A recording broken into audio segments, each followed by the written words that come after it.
பாரதிய ஜனதா கட்சி ஊழலிலேயே திளைத்து ஒரு பக்கம் தேர்தல் நன்கொடை பத்திரம் மூலமாக ஊழல், இன்னொரு பக்கம் நிதி நிறுவனங்களை அவருடைய ஆட்கள் இல்லது அவருக்கு வேண்டிய மாணவர்களை டேக் ஓவர் செய்து அந்த பணத்தை எடுப்பது.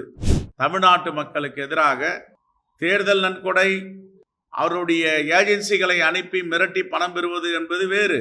மத்திய ஒன்றிய அரசை பயன்படுத்தி இப்படிப்பட்ட வேலையில் இறங்கி நிதி நிறுவனங்களை டேக் ஓவர் செய்வது, வெகுஜன மக்களை ஏமாற்றி ஆயிரக்கணக்கான கோடிகளை கொள்ளையடித்து வந்தால் அவர்களுக்கு கட்சியிலே முக்கிய பங்களித்து பொறுப்புகள் கொடுத்து அவர்களை ஆதரிப்பது, அரவணைப்பது, காப்பாற்றுவது அல்லது தைரியம் கொடுப்பது, இதுதான் பாஜகவுடைய சித்தாந்தமாக இன்று தமிழ்நாட்டில் இருக்கிறது.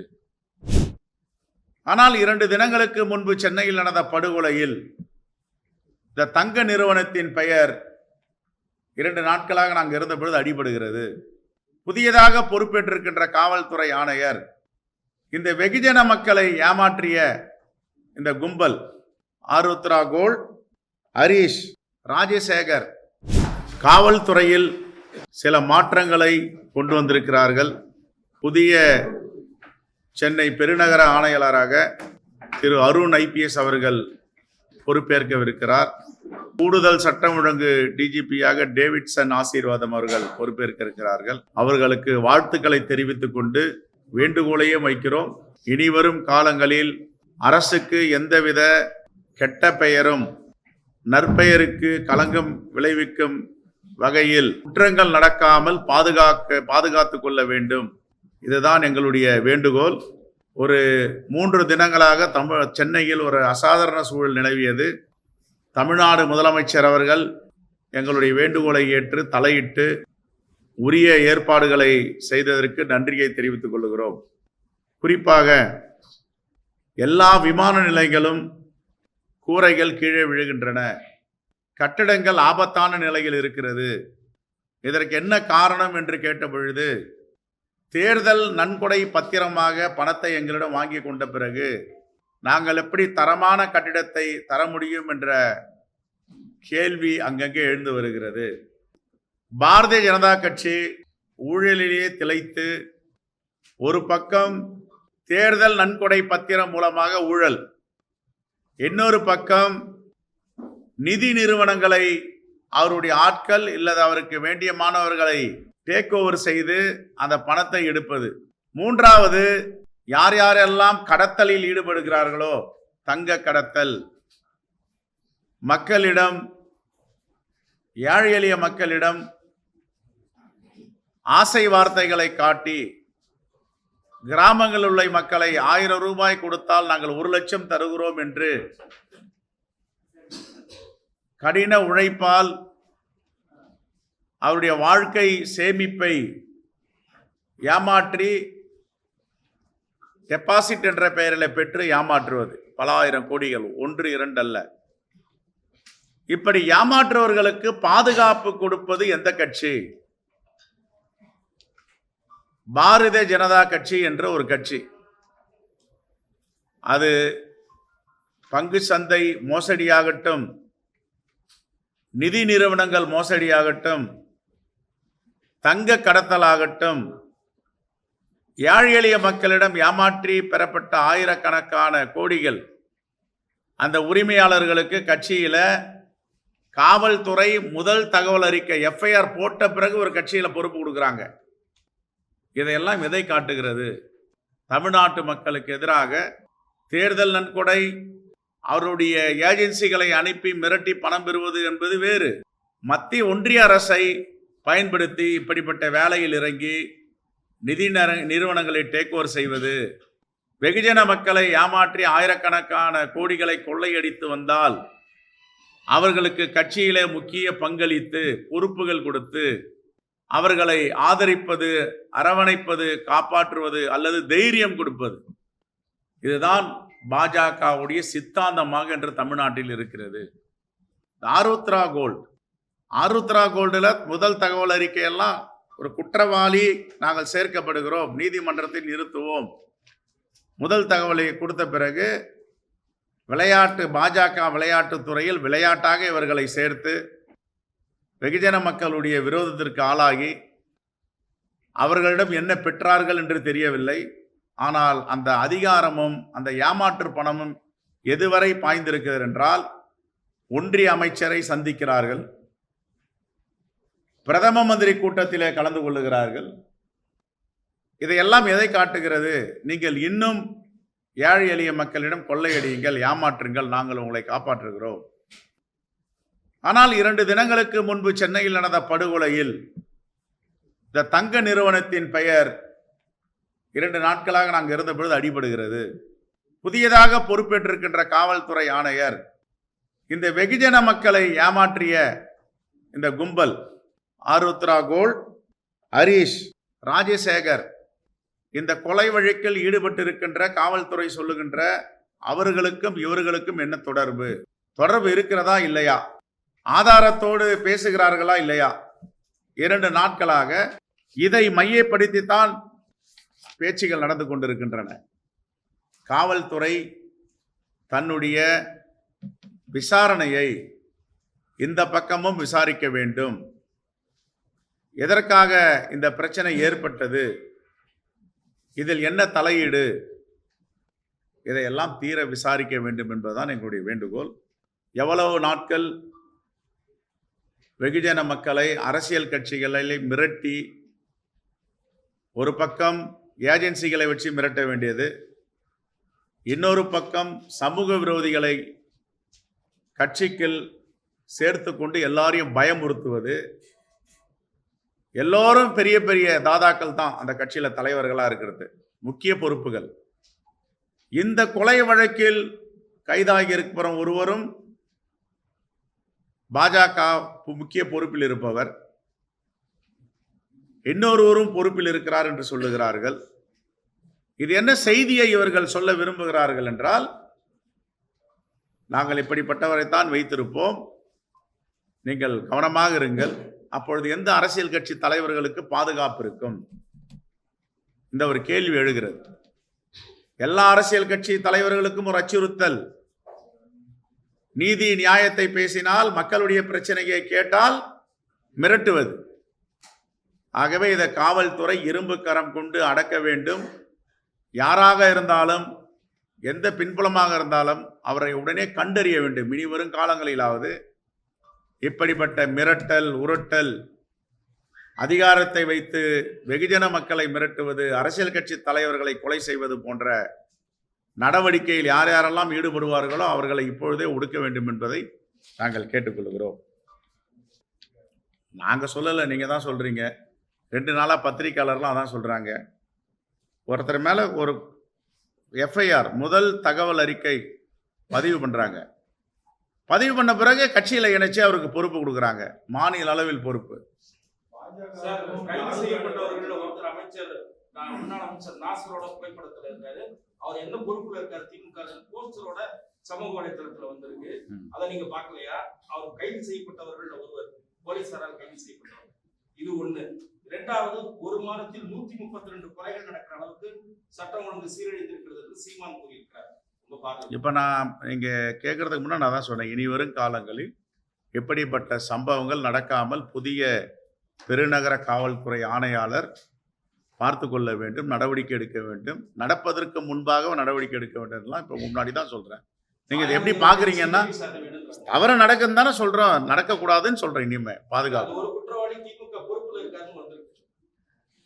நேற்றுக்கு நாங்க விசாரிச்சதுல திமுக பொறுப்புல இல்ல, ஒரு மேனாள் அமைச்சர் கூட புகைப்படம் எடுத்திருக்கார். ஆனா அந்த கட்சியில குற்றப்பத்திரிகை தாக்கல் செஞ்ச பிறகு அவருக்கு பொறுப்பு கொடுக்கல. அது அவருடைய உரிமை, அவர் கேட்கிறாங்க, நம்ம என்ன சொல்ல முடியும்? அவருடைய கட்சி நடத்துகிறார், ஒரு தேசிய தலைவர். ஒவ்வொருத்தருக்கும் ஒரு பார்வை. என்னை பொறுத்தவரை தமிழ்நாட்டு காவல்துறை ஸ்காட்லாந்து காவல்துறைக்கு நிகரான காவல்துறைன்னு எல்லோரும் பேசியிருக்கோம். பேசாதவங்க யாருமே கிடையாது. தமிழ்நாட்டை யாரும் விட்டு கொடுக்க முடியாது, தமிழ்நாட்டு காவல்துறை விட்டு கொடுக்க முடியாது. அந்த அடிப்படையில் நம்பிக்கை இருக்கு. இன்னும் சிறப்பான யார் யாரெல்லாம் இதில் பின்புலமாக இருக்காங்க, அதான் சொல்ல வரேன். நேற்றுக்கு 2 நாட்களாக அந்த இறப்பில் நான் இருந்த பொழுது, நேற்றைய முன்தினமும் எல்லோர் வாயிலும் வர பேச்சுக்கள் என்னவென்றால், இந்த தங்க நிறுவனம் ஆருத்ரா கோல்ட் இதில் ஏன் முதல் தகவலை அறிக்கை தாக்கல் செய்த பிறகு துணிச்சலாக ஒரு தேசிய கட்சி அவர்களுக்கு பொறுப்பை கொடுத்தது ஒன்று. இரண்டாவது, அவர்களை அழைத்து கொண்டு போய் ஒன்றிய அமைச்சர்களை சந்திக்க வைத்தது, பிரதமருடைய கூட்டத்தில் கலந்து கொள்ள வைத்தது. இதையெல்லாம் எதை காட்டுகிறது? அப்பொழுது ஒரு சாதாரணமாக ஒரு தேசிய கட்சியின் மாநில தலைவரை வெட்டி கொலை செய்வதற்கு துணிச்சல் இருக்குமா என்ற ஐயத்தையும் அவர்கள் எழுப்பினார்கள். அந்த அடிப்படையில் தான் காவல்துறை கிட்ட நாங்கள் கேட்பது, ஒரே கோணத்தில் விசாரிக்காமல் பல கோணத்தில் விசாரியுங்கள். 2 நாட்களாக என்ன பேசிக் கொண்டு இருக்கிறார்களோ அந்த தங்க நிறுவனம் அவர்களிடையும் விசாரிங்கள் என்று தான் நாங்கள் சொல்லுகிறோம்.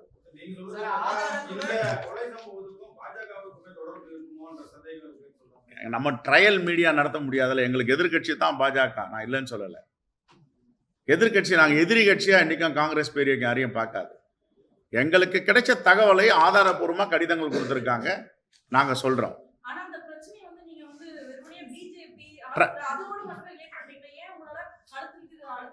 எல்லாத்தையும் சொல்றோமா, பல கோணங்களில் என்றோம். பல சட்டம் ஒழுங்கு மோசமாக இருக்கிறது என்பதை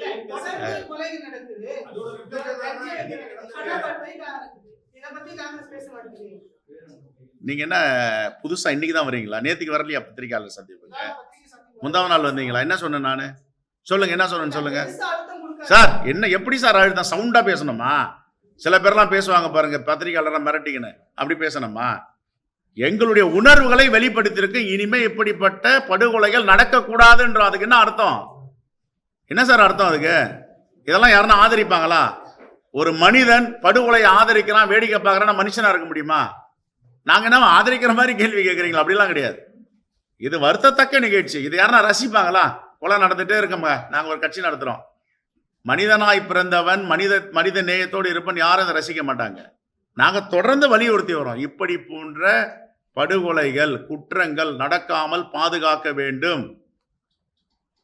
நேற்றுக்கே சொன்னோம், நேற்றுக்கு சந்தீப் ராய் ரத்தருடைய பத்திரிகையாளருடைய சந்திப்பில் அவர் இப்படி பேசியிருக்க கூடாது, தவறுன்னா உடனே அவரை மாத்துறாங்க. யார் செஞ்சாலும் தவறு தானே சார்? குற்றங்களை எப்படி எந்த ஒரு அரசியல் கட்சிகள் இதை அனுமதிக்க முடியும்? யாரும் அனுமதிக்க மாட்டாங்க. அதுக்கு தான் இப்போ பாஜக பற்றி பேசும்போது, பாஜக எதிர்கட்சியாக இருக்கலாம் எங்களுக்கு, ஆனால் எதிரி கட்சி கிடையாது. சில விஷயங்கள்லாம் நாங்கள் உடன்படவே மாட்டோம் அவங்க கூட, சித்தாந்தத்தை அடிப்படையில். ஆனால் ட்ரையல் மீடியா நம்ம நடத்த முடியாது. புலன் விசாரணை காவல்துறை தான் நடத்தணும். எல்லா கோணங்களிலே விசாரிக்க சொல்கிறோம் நாங்கள். அதில் முக்கியமான கோணம், இந்த டாபிக் 2 நாளாக ஓடிட்டு இருக்கு, இந்த ஆர்வத்ரா தங்க நகை குரூப். அது என்னன்னா, ஒரு ஏறக்குறைய 1 வருஷமா அந்த டாபிக் போயிட்டு இருக்கு. இதை ஒட்டி ஒரு படுகொலை நடந்திருக்குன்றாங்க. இதெல்லாம் விசாரிங்கன்னு சொல்றோம்.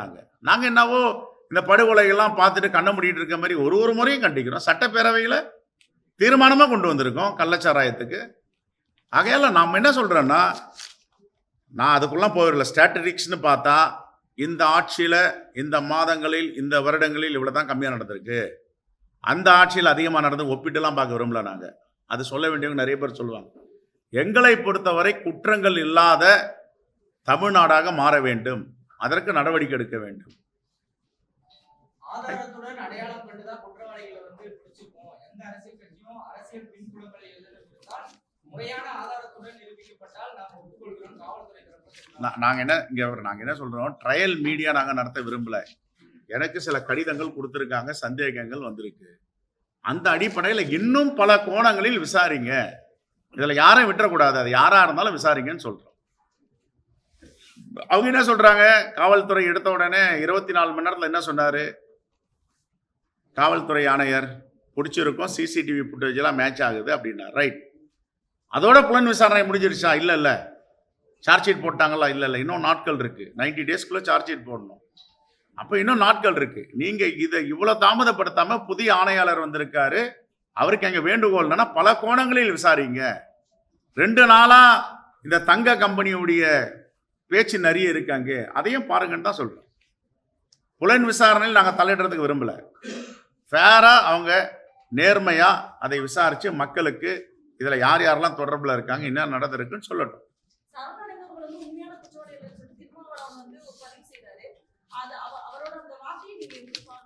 இல்லம்மா, உண்மையான குற்றவாளி அப்படிலாம் கிடையாது.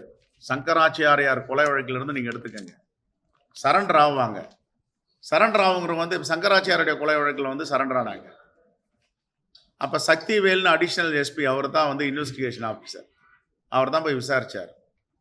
குற்றவாளிகள் சரண்டர் ஆனாங்க. எல்லாரையும் தனித்தனியாக கூட்டிகிட்டு போனாங்க ஒரு டீமாக வச்சு. எங்கடா உட்காந்துருந்தார் சங்கராமன் சொல்லுங்கன்னாங்க.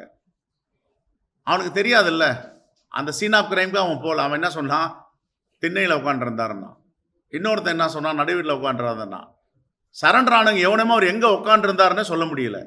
அப்போ இவர்கள் உண்மையான குற்றவாளியை நிராகரிக்கப்பட்டாங்க. இப்போ இன்வெஸ்டிகேஷனில் கஸ்டடி எடுத்து எங்கெங்கே நடந்தது என்ன இடம் தனித்தனியாக அவங்க விசாரிக்கும் போது உண்மை வெளியாகும். தமிழகத்தோட சட்டம் ஒழுங்கு எப்படி இருக்கு? சட்டம் ஒழுங்கு இன்னும் உறுதியாக இருக்க வேண்டும். குற்றங்கள் நடக்காமல் பார்த்து கொள்ள வேண்டும். இந்த சட்டம் ஒழுங்கு பிரச்சனை, கொலைகள் நடப்பது, குற்றங்கள் நடப்பதை அது எந்த ஆட்சியாளர்களும் விரும்ப மாட்டார்கள். விருப்பத்தோடு யாரும் இதை ஏற்றுக்கொள்ளவும் மாட்டார்கள். ஆனால் இன்னும் இரும்பு கரம் கொண்டு அடக்க வேண்டும். குறிப்பாக போதைப் பொருட்கள் நடமாட்டம். இந்த போதைப் பொருட்கள் நடமாட்டத்தை முழுமையாக தடுத்து நிறுத்த வேண்டும். இது எங்கிருந்து வருது, எந்த மாநிலத்திலிருந்து உற்பத்தி ஆகுது, எந்த மாநிலத்தில் எந்த துறைமுகத்திலிருந்து சென்னைக்கு வருது, இதெல்லாம் ஏற்கனவே பல முறை சொல்லிட்டோம். அதை கட்டுப்படுத்தணும். Thank you. Right sir, Delhi airport சொன்னீங்க ரூஃப்ல ஆகுது அப்படின்னு யூனியன் மினிஸ்டர் சொல்லிட்டாரு, ரயில்வே சொல்லிட்டாரு, காங்கிரஸ் காலத்துல கட்டப்பட்டது, அதனால வந்து எங்களுக்கு அதுக்கு கிடையாது சொல்லி அவர் பேசியிருக்காரு. காங்கிரஸ் காரில் எங்க நாங்கள் கூறலாம் போட்டோம். 2009 கட்டப்பட்டது அவரே சொல்லியிருக்காரு. சார், ஒரு பயனாளிகிட்டையும் 1300 ரூபாய் வாங்குறாங்க இன்டர்நேஷனல் ஃப்ளைட்டில், நேஷனல் டொமஸ்டிக்கில் வாங்குறாங்க. ஒரு வருடமும் அதை இன்ஸ்பெக்ஷன் பண்ணி அதோடைய தரம் சரியா இருக்கான்றத செய்ய வேண்டிய பொறுப்பும் கடமையும் குவாலிட்டி கண்ட்ரோல் அந்த ஏஏஐ ஏர்போர்ட் அத்தாரிட்டிக்கு உண்டு. நாங்கள் ஆட்சியை இழந்து 10 ஆண்டுகளுக்கு மேலே ஆயிடுச்சு. வருஷம் இன்ஸ்பெக்ஷன் பண்ணி சர்டிஃபிகேட் கொடுக்கணும். அதுக்கு கூரை உறுதியாக இருக்குது, கட்டடம் உறுதியாக இருக்குது. 10 வருஷமாக என்ன பண்ணிட்டு இருந்தாங்க? 10 வருஷமாக உறுதியாக இருந்துச்சுல்ல. இவர்கள் கட்டின விமான நிலையம் தான் விழுந்துட்டு இருக்கு. இப்போ சென்னையில் நரேந்திர மோடி திறந்துட்டு வந்தார், அங்கே போயிட்டு பாருங்க எவ்வளோ தண்ணி லீக்கேஜ் இருக்குது, கீழே கொட்டுது அப்படின்ட்டு. Okay, thank you.